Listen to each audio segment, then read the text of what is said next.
¿Qué importancia tiene un grupo pequeño? ¿Qué importancia tiene una casa de oración? Tiene muchos nombres. Hay iglesias que le llaman centros de amor, hay otros que les llaman también células, y nosotros quisimos quitar el nombre de células porque no sé que nos vayan a confundir con algún cártel o algo por el estilo. Entonces mejor le pusimos casas de oración, ¿verdad?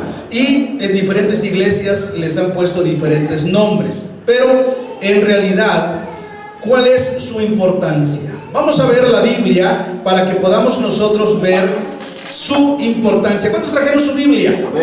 A ver, quiero ver sus Biblias. Arriba. Algunos los traen en celulares, también se vale. Muy bien. Hermanos, nuestro Señor Jesucristo nos enseñó, nos ilustró y nos dio la fórmula para un crecimiento explosivo. Y Él mismo, hermanos, aunque ministraba a miles de personas, sin embargo, Él tenía su grupo pequeño. ¿Se acuerdan? ¿De cuánto se componía su grupo pequeño? Tenía sus 12. Predicaba y alimentaba a muchos, pero ya en las tardecitas Él se reunía con su grupo pequeño, que eran sus 12 discípulos, ¿verdad? En el Antiguo Testamento también podemos ver el mismo patrón, y lo vemos en la historia de Moisés. Dice la Biblia que una vez que Moisés sacó al pueblo de Egipto, estaban en el desierto, pero mucha gente tenía necesidades, tenía preguntas, querían oración, y entonces iban con Moisés. Moisés, por favor, ¿podrías orar por mí, por mis hijos? Sí, cómo no, pasen. Salía él, ya estaba la fila de gente afuera. Moisés, queremos que nos aconsejes, es que mi esposa y yo tenemos un problema y queremos que nos aconsejes. ¿Cuáles son las leyes de Dios respecto a nuestro matrimonio? Y ahí estaba Moisés, y todo el día, dice la Biblia que desde que amanecía hasta que anochecía, Moisés atendía a las personas y a las familias, una por una. Cuando el suegro de Moisés lo visitó y vio todo el trabajo que hacía, le dijo: Moisés, estás mal. Tú no puedes estar así. ¿Cuándo almuerzas con tus hijos? ¿Cuándo pasas tiempo con tus hijos? Así como estás, te vas a morir pronto y vas a matar a toda esta gente aquí. Yo te voy a aconsejar algo. Yo te pido que mejor te rodees, busques hombres que te ayuden, para que esos hombres se encarguen de los problemas pequeños, y si hubiese un problema mayor, eso ya lo puedes atender tú, pero ya estás más descansado, porque así como estás, no la vas a hacer. Moisés aceptó el consejo y así fue. Se rodeó de 70 ancianos, y esos 70 ancianos aconsejaban a los millones de personas que había en el desierto y que habían salido de la esclavitud en Egipto. ¿Se acuerdan de esa historia? Es el mismo patrón. Es el mismo patrón. En el Nuevo Testamento nosotros vemos el mismo patrón. Miles habían seguido a Jesús. Sin embargo, solamente unos cuantos fueron su núcleo, su centro de operaciones. Y así comenzaron las iglesias. Si nosotros leemos la historia de la iglesia en el Nuevo Testamento, nos daremos cuenta que las iglesias realmente comenzaron en las casas. Así comenzaron las iglesias. En aquel tiempo no había templos para cada iglesia y para cada ciudad, sino que se reunían en las casas. Y vamos a ver un ejemplo de ello. Primera de Corintios capítulo 16, por favor. Primera de Corintios, el capítulo 16. Aquí Pablo se está despidiendo de los hermanos, les escribió esta hermosa carta, y al final el apóstol Pablo se despide. Pero miren lo que dice el verso 17. Primera de Corintios 16, 17. Dice así: me regocijo con la venida de Estéfanas, de Fortunato y de de Acaico, pues ellos han suplido vuestra ausencia, porque confortaron mi espíritu y el vuestro. Reconoced pues a tales personas.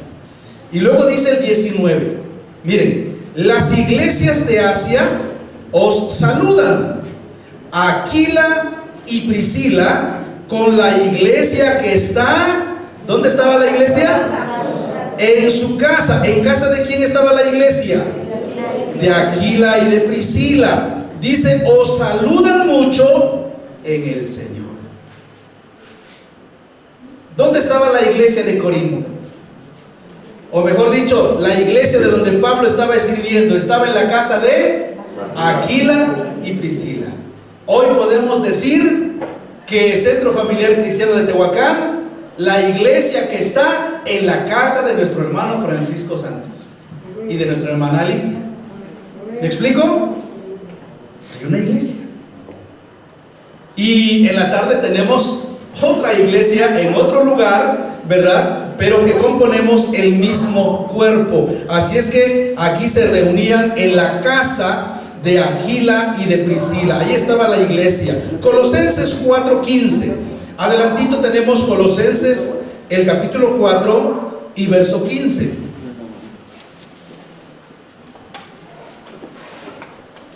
Miren lo que dice: saludad a los hermanos que están en la Odisea y a Ninfas y a la iglesia que está en su casa.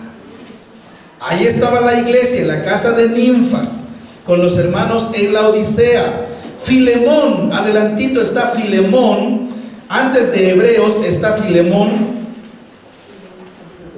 Y miren nada más lo que dice, el mismo principio.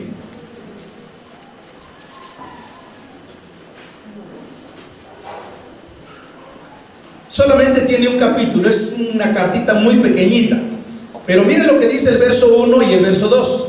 Dice: Pablo, prisionero de Jesucristo, y el hermano Timoteo, al amado Filemón, colaborador nuestro, y a la amada hermana Apia, y a Arquipo, nuestro compañero de milicia, y a la iglesia que está en tu casa. Bonitos nombres, ¿verdad? Nombres muy hermosos que cuando le encuentras su significado te darás cuenta que eran nombres muy, muy bonitos. Pero ahí estaba, en la casa de Filemón había una iglesia. Grupos pequeños. Romanos capítulo 16. Vamos a Romanos, un poquito más atrás. Está el libro, la carta del apóstol Pablo a los Romanos. Y miren lo que dice en el capítulo 16 y verso 5. Romanos 16:5. Dice así: saludad también a la iglesia de su casa. Saludad a Epeneto, amado mío, que es el primer fruto de Acaya para Cristo. Saluda a la iglesia que está en su casa. Si algún hermano estuviera afuera y me enviara una carta a mí, diría: por favor, saluda a nuestro hermano Francisco, a su esposa, a nuestra hermana Alicia y a la iglesia que está en su casa. Así era la iglesia, así comenzó el crecimiento de la iglesia. Por eso, hermanos, la importancia de las casas de oración. Porque en cada casa de oración, hermanos, es una iglesia. Es muy importante que cada uno de nosotros esté en una casa de oración. Ahora, ¿cuáles son los objetivos de una casa de oración? ¿Cuál es el objetivo de esos grupos pequeños? Y ahorita les voy a dar algunos objetivos importantes de lo que hacían nuestros hermanos y lo que nosotros debemos hacer también. Vamos a Hechos, por favor, el capítulo 5. Ahí atrásito de Romanos está Hechos, el capítulo 5. Y vamos a ver qué hacían nuestros hermanos en el primer siglo de la era cristiana. Miren lo que hacían ellos. Hechos capítulo 5 y verso 42. ¿Cuántos lo tienen ya? Dice así: y todos los días en el templo y ¿dónde más? Y por las casas no cesaban, no paraban de enseñar y de predicar a Jesucristo. ¿Qué es lo que debemos hacer en las casas de oración? Lo mismo, enseñar y predicar el Evangelio de Jesucristo para que nuestros vecinos, nuestros amigos, nuestros familiares que asisten a una casa de oración también reciban la vida eterna, también nazcan de nuevo, también reciban a Cristo Jesús en sus corazones y formen parte de la iglesia de Jesucristo. Ese es uno de los objetivos, enseñar y predicar a Jesucristo. Es lo que hacían y es lo que debemos hacer nosotros. Hermanos, las casas de oración no es para entretener a la gente, es para enseñarles la palabra del Señor y predicarles el Evangelio de Jesucristo. Hechos capítulo 2, unos capítulos atrás, Hechos capítulo 2, vamos a ver qué más hacían nuestros hermanos en esas casas. ¿Lo tienen? Capítulo 2 y verso 42 dice: y perseveraban en la doctrina de los apóstoles. Ahí voy a detenerme un poquito. Y perseveraban en la doctrina de los apóstoles. ¿Qué es la doctrina de los apóstoles? El discipulado bíblico. Lo que nuestro Señor Jesús le enseñó a sus discípulos, ahora ellos, convertidos en apóstoles, deben enseñar a los nuevos, a la gente nueva, y a través del discipulado sean capacitados, entrenados, equipados para convertirse después en líderes que puedan predicar el Evangelio a otras personas. Ese era otro objetivo, el discipulado bíblico. Número 3, ahí mismo en Hechos 2:42 dice: y perseveraban en la doctrina de los apóstoles. Y luego enseguida, ¿qué dice?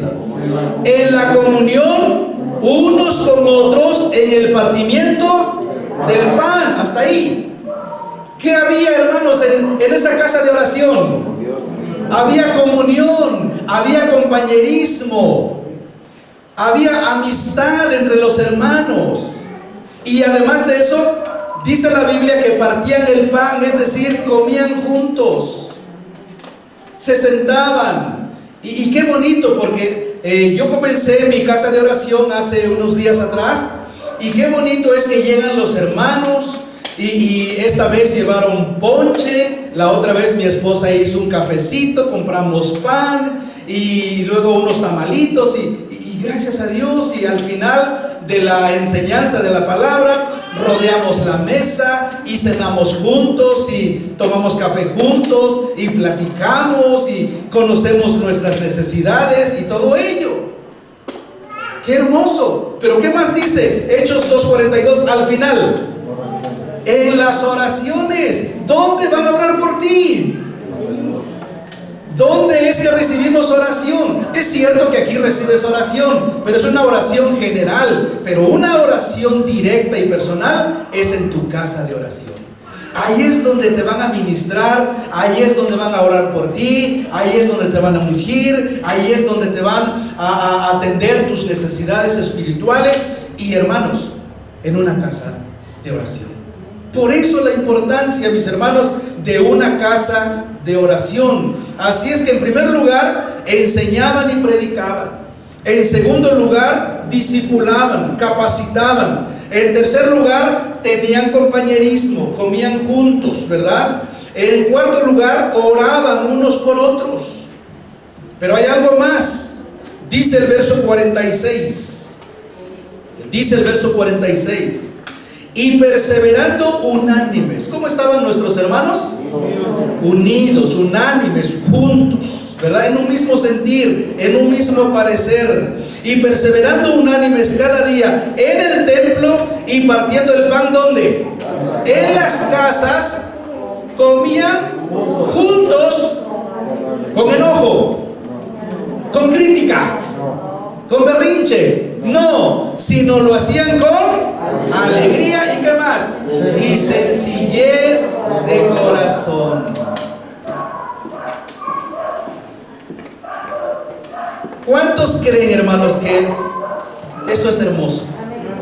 Esto es reconfortante. Imagínate que llega un vecino tuyo a tu casa de oración, un amigo tuyo, una amiga, y ve que hay enseñanza de la palabra sana, ve que hay compañerismo, ve que cenan juntos, platican, conocen sus necesidades, oran unos por otros. Entonces el vecino que llega, el amigo tuyo o el familiar nuevo que llega ahí dice: wow, ni en mi casa hacemos esto, ¿verdad? Ni en mi casa me atienden así como me atienden en la casa de oración. Me dan cafecito, me dan pan, me dan un taquito. Imagínense que llegan las hermanas con taquitos de frijol, taquitos de papa, taquitos de chorizo con huevo, una salsita verde y, ay Dios, hasta me dieron ganas de salir corriendo ahorita, ¿verdad? Y qué bonito es eso. Y que todos comparten. Unos llevaron una cosa, otros llevaron otra cosa, otros llevaron una gelatina, otros llevaron el café, otros llevaron el pastel, etc. Y todos juntos, con alegría y sencillez de corazón. ¿No creen ustedes que la persona que llega dice: yo quiero formar parte de esta casa de oración? ¿No es cierto? Por esa razón, el resultado está en el verso 47. Dice el verso 47: alabando a Dios.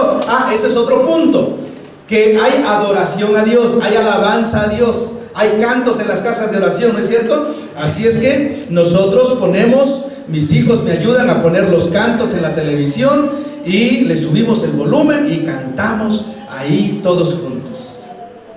Hermoso, alabando a Dios. Y luego dice: y teniendo favor con todo el pueblo. Y el Señor, ¿qué hacía el Señor?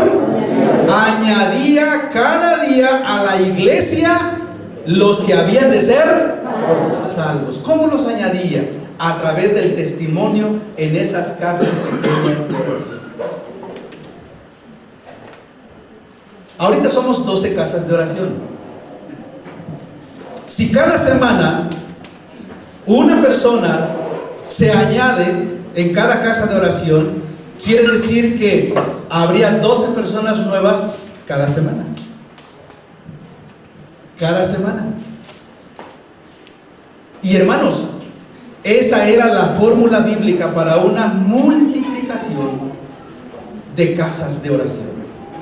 Por esa razón, mis hermanos, el apóstol Pablo, miren, el apóstol Pablo nada más abría camino. El apóstol Pablo abría brecha, pero detrás de él iba dejando cantidad de discípulos, iba dejando cantidad de líderes. Y entonces él abrió una iglesia aquí y decía: hermano Genaro, tú te encargas de este grupo. Y luego se iba a otro lugar y decía: hermano Vicente, tú te quedas en este grupo. Y seguía predicando el evangelio y decía: Donato, tú te quedas en este otro grupo. Y entonces él iba abriendo camino, pero iba dejando líderes, iba dejando iglesias. ¿Dónde? En las casas. Por esa razón, hermanos, la iglesia creció tanto. No solamente crece la cantidad de discípulos, sino que también crece la cantidad de líderes, porque los líderes se están capacitando en las casas de oración. Si algún hermano o alguna hermana no está en alguna casa de oración, ¿cómo es enseñada? ¿Cómo es entrenada? ¿Cómo es discipulada? ¿Cómo es capacitada? ¿Dónde va a recibir oración? ¿Dónde va a recibir comunión? Y por eso muchos están así como ovejitas sin pastor. Algunos dicen: no, yo no quiero casas de oración, yo nomás voy el domingo, escucho la palabra y me voy. Y entre semana, su vida normal. No crecen, no maduran, llevan años. Un hermano decía: no, pastor, no me ponga a predicar, yo me siento muy tierno, apenas tengo como 20 años de vida cristiana. Digo: ¿cómo de 20 años si te sientes tierno? Mis hermanos, el apóstol Pablo en 3 años ya dejaba a alguien y órale, a predicar la palabra del Señor. Y aquí hay varios que pueden bien predicar la palabra y abrir otra casa de oración. El sábado algunos hermanos fueron a orar a la casa de una persona que no viene a la iglesia, sencillamente escuchó de nosotros y dijo: oiga, ¿pueden venir a orar a mi casa? Y dijeron sí. Y fueron el sábado a las 5 de la mañana. ¿Y qué dijo, hermano Samuel? Él dijo: quiero que también en mi casa haya una célula o una casa de oración. Hermanos, apenas el sábado se le visitó y ya quiere una casa de oración en su casa. Y así es como se va multiplicando la iglesia. Así es como Dios va añadiendo a las personas a la iglesia, para que así, mis hermanos, la iglesia pueda seguir creciendo y multiplicándose. Nuestro Señor Jesús comenzó con 12, pero luego dice la Biblia que envió a otros 70. Mi pregunta es: ¿y quiénes discipularon a esos 70? Los 12 que tenía, no Jesús, porque si Jesús hubiera discipulado a esos otros 70, hermanos, no acabaría. No le daría tiempo a enseñar a todos, pero Él enseñó a sus 12, esos 12 discipularon a los 70, pero luego ya antes de que viniera el Espíritu Santo estaban orando todos juntos y ya eran 120 orando, clamando a Dios para que viniese la promesa del Padre, que es el Espíritu Santo. Después de que vino el Espíritu Santo, el apóstol Pedro se levanta, predica a la multitud, y de toda esa multitud 3,000 recibieron a Cristo Jesús. Y dice la Biblia que esos 3,000 se bautizaron y se añadieron a la iglesia. Por tanto, ¿cuántos eran ya? 3,120. Pero siguieron predicando y siguieron predicando, y después ya eran 5,000. 5,000 más 3,000, 8,000 más los 120 que ya estaban, o sea que ya era una iglesia de 8,120 personas. Y la pregunta es: ¿y en qué edificio iban a entrar tantas personas? Obviamente que no había edificios, pero ¿dónde se reunían esos hermanos? En las casas. En muchas casas. Me imagino, por cierto, uno de los fariseos que estaba enojado en contra del cristianismo, él dijo: ustedes han llenado a Jerusalén de vuestra doctrina. Ya me imagino cómo estaba Jerusalén. Estaba Pedro en una casa, estaba Jacobo en otra casa, estaba Andrés en otra casa, estaba Tomás en otra casa, estaba Mateo en otra casa. Y luego los 70 que tenían, o sea, mínimo en Jerusalén había 82 casas de oración. Y todos predicando el Evangelio de Jesucristo. Eso se llenó, Jerusalén se llenó del Evangelio. Pero después, no solamente Jerusalén, sino se fueron a Samaria, a Judea, y así se fueron yendo. Y hermanos, en 25 años dice la Escritura que llenaron toda Asia del Evangelio. Y otro de los líderes religiosos, enojado con el cristianismo, dijo: ustedes que trastornan el mundo entero se había trastornado con el Evangelio de Jesucristo. ¿Y cómo se hizo eso? A través de las casas. Y cuando en una casa ya no cabían, ¿qué hacían? Se iban a otra casa, agarraban la mitad de sus discípulos y se iban a otra casa. Y cuando se volvía a llenar, se iban a otra casa y a otra casa con otros líderes. Y eso se llenó del Evangelio de Jesucristo. ¿Cuántos quisiéramos ver otra vez algo así en nuestro Tehuacán, y que digan: saben que ustedes han llenado Tehuacán de su Evangelio? Que así sea. Hoy ya prediqué en la mañana, estoy predicando ahorita el segundo, y a las 5 de la tarde voy a predicar en otro lugar. Pero hay muchos de ustedes que pueden hacer lo mismo que yo estoy haciendo.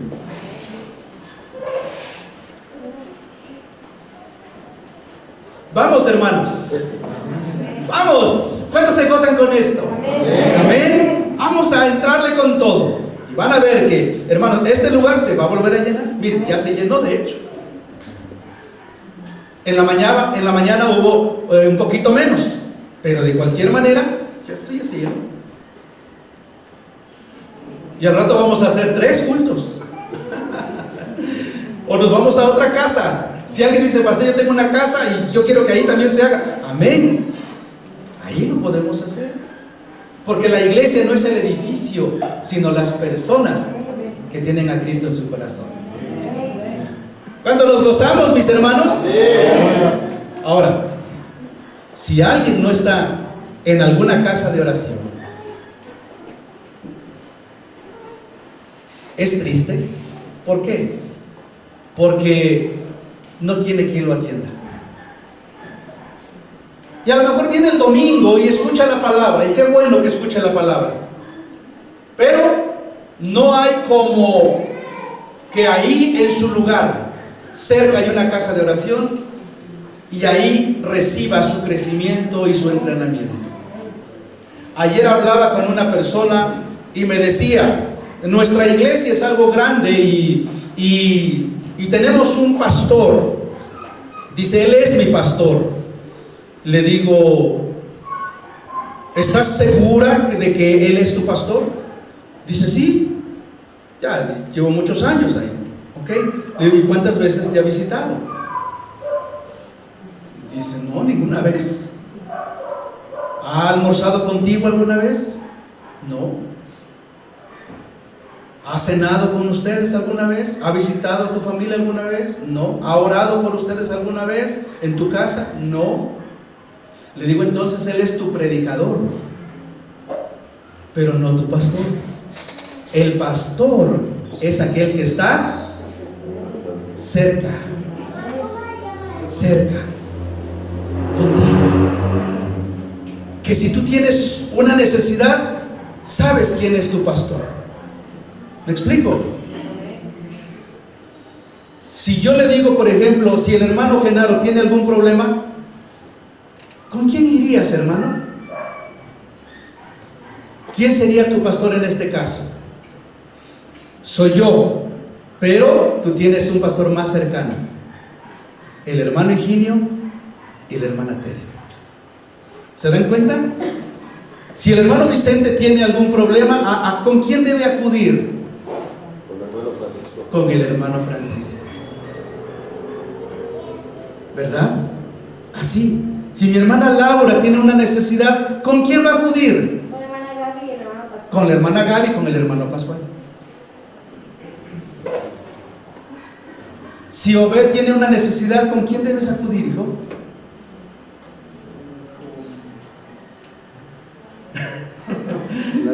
Tú tienes 2 realmente. El hermano Lalo, porque estás con los jóvenes. ¿Se dan cuenta, mis hermanos? Cada uno de nosotros. Mi hermano Donato viene desde Chihuahua, desde Piedras Negras o Casas Grandes. Casas Grandes, Chihuahua. Y desde que llegó, me habló por teléfono y dice, pastor, ¿me puede atender? Claro que sí. Lo atendí y es su primera vez con nosotros. Y vamos a hacer otra casa de oración, hermano. Otra casa de oración. Entre semana, donde les voy a compartir la palabra.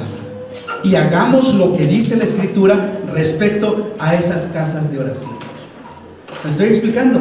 Ahora, ¿quiénes vendrían conmigo? ¿Quiénes vendrían conmigo? Los que están al frente de casas de oración. Por eso cada lunes,